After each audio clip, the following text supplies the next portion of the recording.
Rada diha badi. Wa lagi. Pero naagyod. Ako day si Tuntun nga ambatang nangandoy nga dili mapurdoy. Tirada badi na birthday lagi. So for to this video na day ta karong sumural yun. Tirada kita ni kaon badi kay talagsara ni ang invite badi. So kay kaon man ang tirada nato badi. Automatic lupad na puntaan ig moral yun badi. Pag-abot namo badi aw tagtirada na may kinilaw ani badi. Wala na pagkaduha-duha badi. Kinilaw ray tirada nato ani badi. Tirada kita ni kaon. Lami kay nang nagtirada ng kinilaw badi. So pagkahuman automatic naglungag na taan ni badi. Oh, dritso na. Wala paglangan-langan. So kay dugay man na human, tabangan na nato ani hinlo badi. Kung ako nagtabang, wag ito na human. Ayan na badi, minimikos-mikos na yan insan. Birada badi, adobong Bisaya. Pansit ginagmay. Ginagmay ragyud.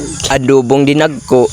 Fights na kay ni siya badi. Mauday na siyang nagtirada badi. Lami pa na sila sa kinilaw badi. Maunang nagtirada sa kinilaw badi. Sobrang lami pa na sa kinilaw badi. Sa wala na dugay, nagprepare na tag mga lamas ani badi. Ayan na badi, minikos-mikos na yan ni insan. So wala na dugay badi, automatic mikos-mikos na yan ni insan badi. Kompleto na kay ng ingredients badi. Unsa pay gilangayan badi, aw kaon na badi, way pagkaduha-duha. Kay kung di ka mo kaon badi, pas mo mangyud ka, automatic gyud ta magpaulay basta kaon na gyud badi. Aw sumatik kaon gyud ta anig tirada badi. Kay talagsara kay ni siya moabot sa imong kinabuhi badi. Sa iampo natong hatagan pa siya taas nga kinabuhi. Salamat sa pagtan-aw, like and share, follow.